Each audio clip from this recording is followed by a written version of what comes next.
Hi friends, যদি কোনো accidental কেসে বা কোনো জায়গাতে যাচ্ছি, বাইকে অ্যাক্সিডেন্ট হয়ে গেল বা কোথাও হেভি কেটে গেছে, তো ব্লিডিং প্রচুর হচ্ছে, সেক্ষেত্রে আমরা ফার্স্ট অফ অল কী করবো?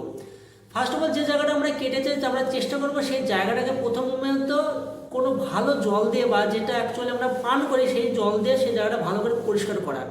নেক্সট আমরা কোনো কাপড় বা রুমালের সাহায্যে সেই জায়গাটাকে আমরা চেপে ধরবো, এবং ততক্ষণ পর্যন্ত চেপে ধরবো যতক্ষণ পর্যন্ত ব্লাড সেখান থেকে বেরোনো না বন্ধ হচ্ছে। আমরা একটা জায়গা মোটামুটি 3 থেকে 4 মিনিট বা 5 মিনিট মতন যদি চেপে ধরে থাকি, সেখান থেকে রক্তপাতটা সহজে বন্ধ হয়ে যায়। 1 মিনিট পর পর সেই কাপড়টা তুলে দেখবেন না যে ব্লিডিংটা বন্ধ হচ্ছে কিনা।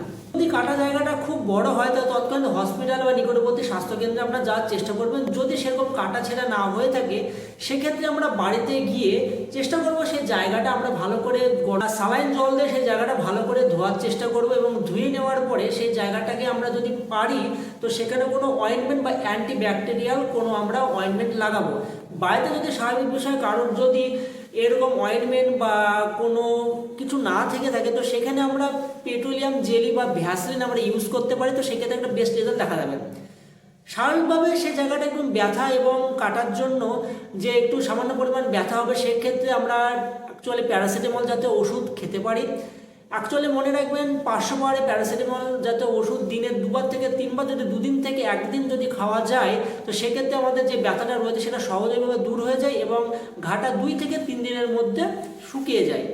কাটা জায়গাটা খুব ডিপলি এবং গভীর হয়ে থাকে, তো একজন অবশ্যই ফিজিশিয়ান বা অবশ্যই নিকটবর্তী হসপিটালে গিয়ে আপনাকে টিটেনাস ভ্যাকসিন করাতে হবে, যাতে সেখানে টিটি কোনো ইনফেকশন না হয়ে থাকে।